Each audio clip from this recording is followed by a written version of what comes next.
If you think the best clients to attract to your business are the ideal ones, think again. I'm here with Kailee Newman, and I want her to dive in because this is all about her. So what I'm going to do is I'm going to send you over to her, and she's going to tell you a little bit about herself and why this world and this conversation is important, not only to her but to you as well. Hi, Shauna. Thank you for so much for having me. And if you are here listening, rather you're in the live or if you're listening later, my name is Kailee, as Shauna said, and I am your magical brand and website designer. And if you can't tell, I've gotten that name based off of just my entire aesthetic and brand as a whole. My hair is purple. I'm constantly wearing Galaxy. And if you head over to my page, my whole brand is built on purples and blues and the whole galaxy theme. So it's very different. My business name is eclecticdesigns.co, and I have been within this industry for 7 years. And so I have had my fair share of trial and error, figuring out what works versus what doesn't, working with multiple clients, both in the corporate world as well as small business and independent business owners. And working with Shauna as well, which I've been so grateful for. So I'm excited to be here and to dive deeper into understanding just who to attract to your business and what separates from an ideal client to a dream client, because those are the people we want to work with. Absolutely. And that's the thing that people forget. Like we hear this buzzword, ideal client all over the place. But before we dive into kind of that differentiation, I kind of wanted to talk to you about this really because we know each other. I want to dive in a little bit into this idea of you were talking about you've been in corporate. You're Mhm. also an entrepreneur. You've made that transition. You've worked with a variety of different types of clients. And we speak very frequently about the reasons for your transition Yes. and the buzzword that's all around, and it's a buzzword for a reason. I say this all the time, alignment, right? Mhm. And alignment is so multifaceted. So first, I wanted to ask you about like what that means to you and why it's important, and just kind of talk about that journey, that kind of switch that you made. Right. So when I was in corporate, I graduated with my bachelor's degree in graphic and web design. So first and foremost, I have my bachelor's, which is super cool. And I went straight into the corporate world. I was working for a transportation company. And before that, I had an internship at a commercial real estate company. So I was like deep in corporate, right? And this is the corporate where everybody's wearing suit and tie. And I was on probably about a year and a half into the transportation company, and I was wearing, and it's funny, like I laugh at it now. I had to wear slacks to work, either a button-up shirt or a blouse, and like that works for some people, right? People can really like embrace that style, but for me it was very diluting to who I was as a person. I I felt couldn't like, imagine. yeah, I, no. I couldn't imagine. I'm just sitting here trying to, and I'm like, who Mhm. Yeah. in who on this I earth is that? I like, if I could go back in my archives on, like, my personal Instagram, I even have a picture, and looking at who that Kaylee was to who I am now, it's phenomenal to see, like, the transformation I have made into stepping into my wholehearted self and really embracing like who I am and knowing that I could be successful in that space. So I also didn't have purple hair, which is also crazy to think about. I had, the really beautiful like honey brown hair. So a very typical what you would see in the office. And I ended up dyeing my hair purple while I was still in office and just remembering Drama. being like really scared about it. And I just started to realize that I was completely losing who I was, and I felt really uncomfortable. Like, I would get up and I'd be like, I felt like I couldn't have self expression in the office. I felt like my creativity was really diluted. And I was starting to kind of almost lose my passion for graphic design. And I asked myself on year two, like, is this my life? Mm. I dreamed of working in corporate. I was making really good money at the time too. I was only I think, how old was I? I think I was 22, making really good money in the field. So I was kind of upset because you graduate, I got the ideal job, and yet I still didn't feel happy or fulfilled. So Ooh. at the time was still working with freelance clients. I've been doing and working with freelance clients graphic design wise for about 7 years now. And I was still working with them, and I would be at my corporate job, and then on my lunches I would work on my client stuff, and then I'd go home after work and work on my client stuff. And I Busy. kept having conversations with my boyfriend, and I was like, I just really enjoy working with my clients. And so I really started to try to develop my own brand. And while I was in corporate, I was still feeling really forced when building my brand. I still felt like I was trying to embrace that corporate feel, to approach everything very strategically and professionally, and everything had to be, zipped up to the T. And it's still, if you go back on my business Instagram, you can see what my brand looked like before, and it still wasn't quite me. So you can start to see the transition on my Instagram, which I really love, of where I felt like I had to be a certain way, and then when I started to actually step into who I was as a person. And I'm hearing a lot about like this fear, truly. And Mhm. and, and I mean, it's sad, right? To, Yeah. to think that you have to be fearful to be yourself, or to be fearful to execute on a passion, right? Hmm. And we see that a lot in entrepreneurship. We see that a lot where people are saying, well, I really want to do it this way, but, or I really, Right. this is where my passion lies, but. And then you start to question, okay, but if that's where your heart is, if that's where your soul is, do the thing. But it all Mm. comes down to that fear. And you Yes. mentioned too, and I love this. I love this. You mentioned the ideal job, which is Mhm. perfect feed Yeah. for this idea of an ideal client as well. So, I mean, that said, let's broach the topic. I was going to wait for a little bit, but let's broach the topic. So, this ideal job fit the bill, right? Mhm. We had this list of what it meant to be an the job suitable for you based on your credentials and society's expectations, Right. right? We transitioned away from that Yeah. to a different space that, I mean, based on even just your demeanor talking about it, we can imagine is the dream job. So Mhm. these are two distinct different things. And how does that reflect in clients, in your opinion? Right. So when I did this huge transition and decided to go from ideal to pivoting to like actual dream, like my dream, this is where the idea of dream clients really became present within my life, but also within working in my space with my clients, and also working with and teaching my clients how to attract the right people to them. So, Shauna, you and I were talking about the other day, because you said too, you're like, I was using the word ideal clients, but then I noticed you kept saying dream client. And I love that you're picking up this term too, because I think a lot of people should. And I know I got the term from somebody else as well. But the more I've defined what a dream client is it's not just someone who's willing to pay you, it's someone who is also respecting you, accepting you for who you are, and being really aligned with your values, your process, and being able to go from A to Z with you and trust you within that.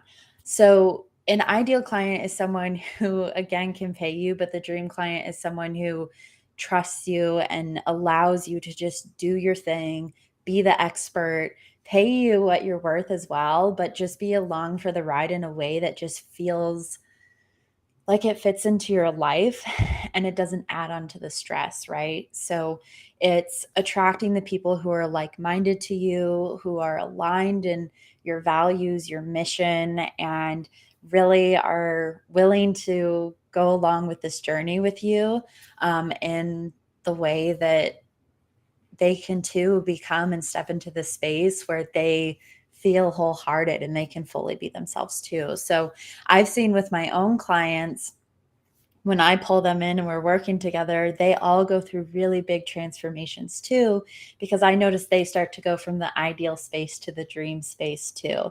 And you can be so successful in that space. And it's just a message that I really enjoy sharing with people, that you can fully be who you are. And Shauna, this is something I love about you too, is like, you're funny and you like certain things. And it's all those things about you that like, I love to connect with you on. And I know that your dream clients are going to want to connect with you on those things too, because at the end of the day, we're also human, and like human connection is so important. And I know there's all the like AI and stuff that you could chit chat with, but it's like the human connection at the end of the day that just really feels good.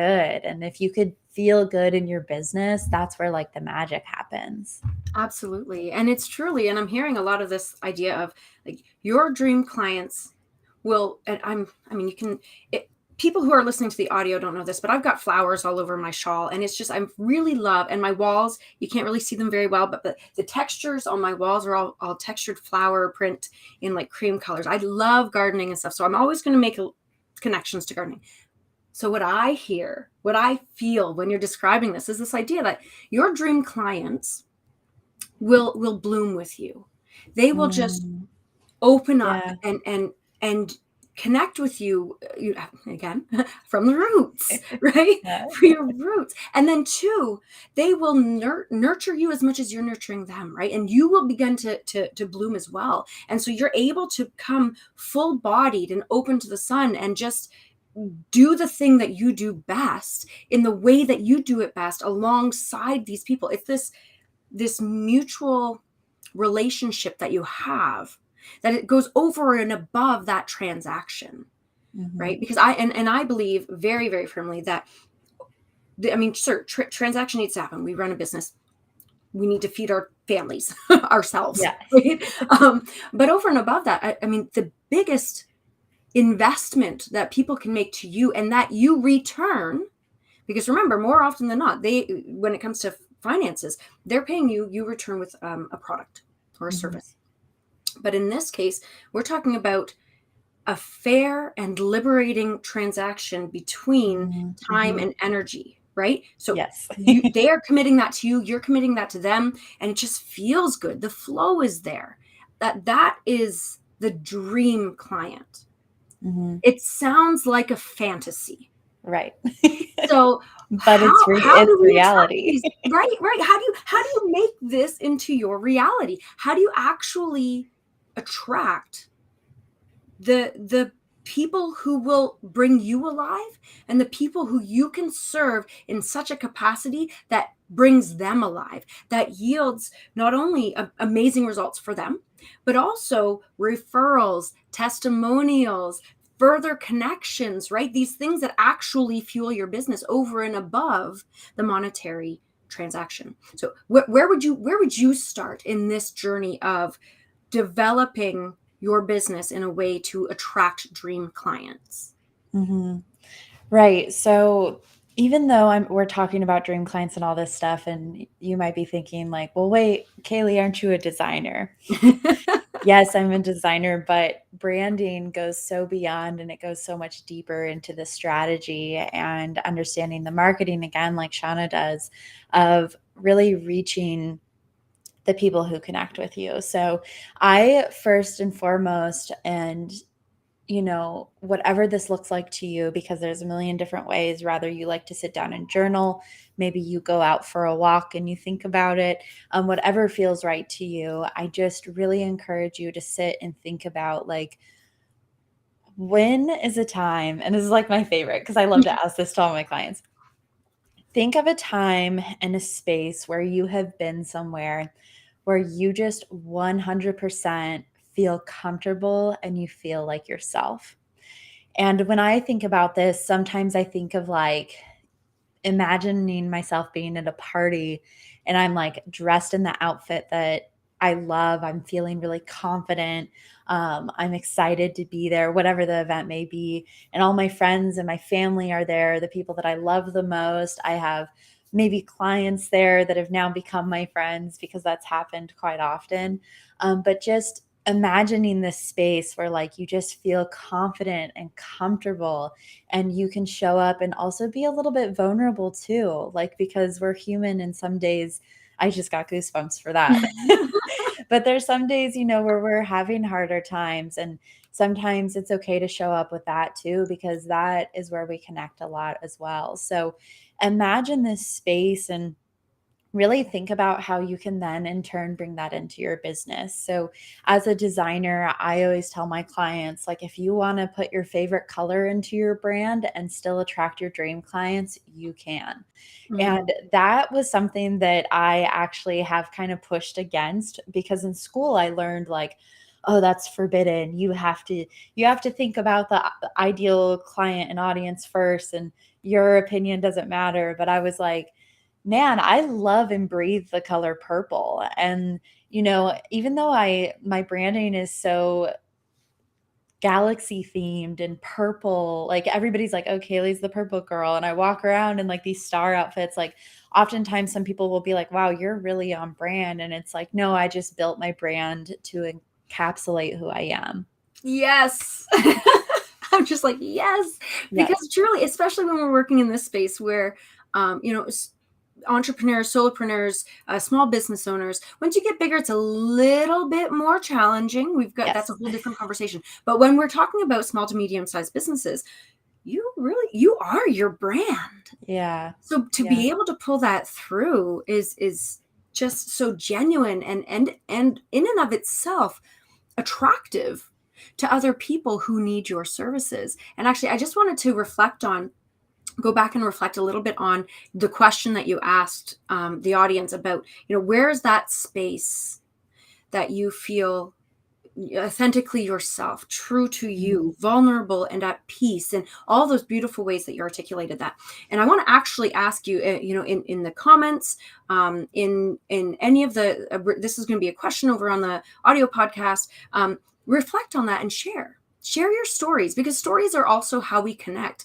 And I want to share you mine, because I think this is an interesting way to demonstrate how unique those experiences can be. Because Kailee, yours was in a party setting with people around in your best dress, right? Like I'm also extroverted, so let's just so I'm an extrovert. I loved it.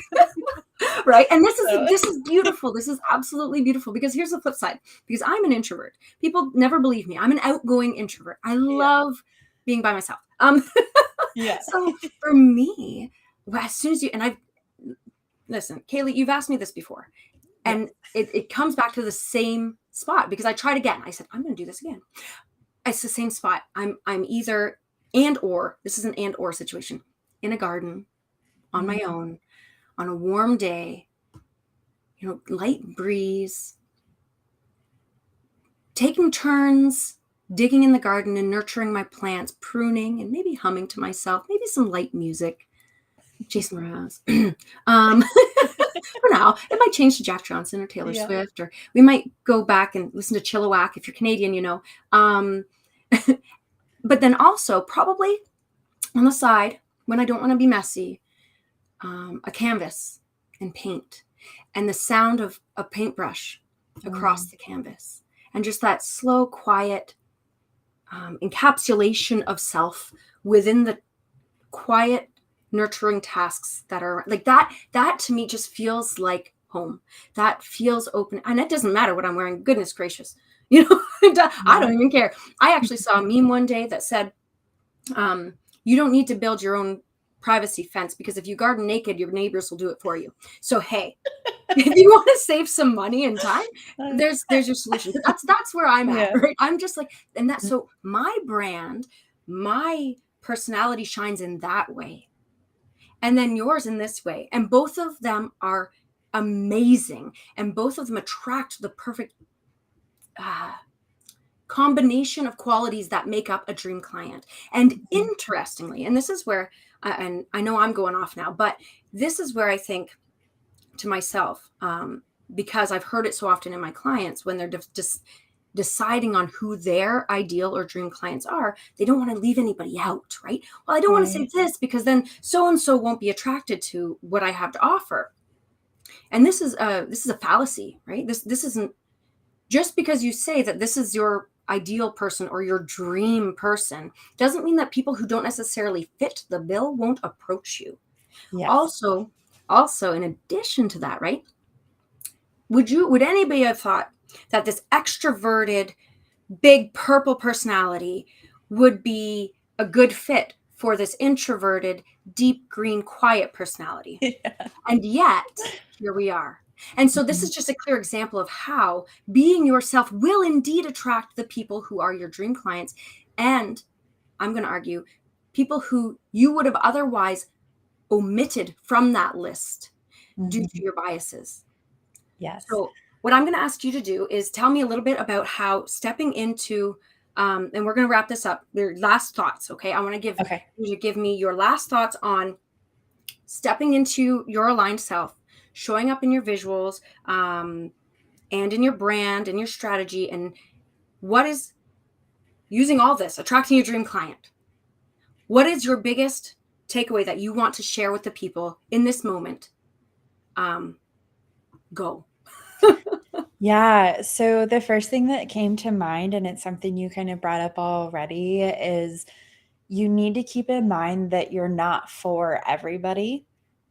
And I think that's sometimes a Yes. really hard pill to swallow, but it's an okay one too. And I think it's also all right to say no to certain people too, right? Like, I am not a huge fan of working with real estate agents because my branding and style doesn't fit exactly what they need or what they want.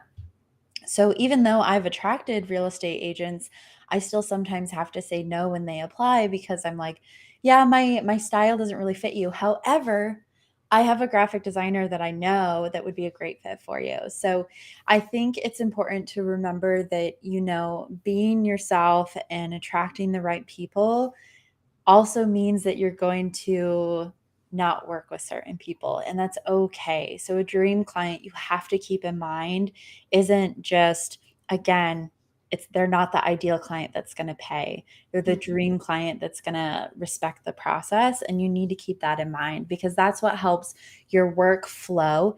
And in return, your dream clients are going to be the ones that rant and rave about you. I have some clients that I worked with 3 years ago that will randomly post about me on social media or send people my way as a referral. That's what a dream client is. It's somebody that loves the process, loves you as a person, and then again, we'll give you back that in return. And then you create this bond in this relationship. And I know some people kind of stray from that within business, but I've taught my clients, for those of us that are very heart centered, it's important to have those connections. And that's how we all grow as small business owners, because we're not like against each other, right? Like, we're all in this together. So that's kind of my key takeaway, is like, you'll notice once you do start to embrace yourself that you're not going to attract everybody, but that's the point. And yeah, that's my biggest takeaway And for your question. it's huge. And it's huge. It's a huge takeaway. So knowing that, and having received all of the immense value, and in fact, some kind of coaching from you with some of these questions, truly, where can people reach out to you if they want to dive into your world? Yes. So I am primarily on Instagram over at eclecticdesigns.co, but you can also always hop over to my website, which is also eclecticdesigns.co. So you can find me under that name under all platforms. You can always reach out to me on Instagram in the DMs. I love to have conversations and talk through things like this. As Shauna knows, I'm a huge talker, I'm an extrovert. So you're more than welcome to come over, hop into my DMs, or just consume some of my content. Even that, I'd love to support you as well. Come say hi. But those are the primary places. And then I also have a podcast called Branded and Booked, where I have a lot of amazing guests, and Shauna will soon be one of them as well. So you can go over there and get lots and lots of really good information from all the guests I've had on. I've been doing it for about 3 years now. So we have a whole archive of conversations and tidbits. And this year we've really honed into focusing on branding and website design, and just developing your brand as a whole. That's perfect. That's amazing. And I'm going to endorse that tenfold. I was just doing a little dance. If anybody's not Yes. watching the video version, I'm like, yes, the podcast. Totally hunker down in there and give her a follow, give her a rating, all that jazz. That said, we are going to wrap it up. And I hope that everybody else has a fabulous rest of the day, and join us for our next podcast because it comes out weekly. And you know that there's gold to come. So with that, we'll catch you on the flip side, I guess. Well, Shauna, thank you so much for your time. And if you're listening, thank you too for just sharing this space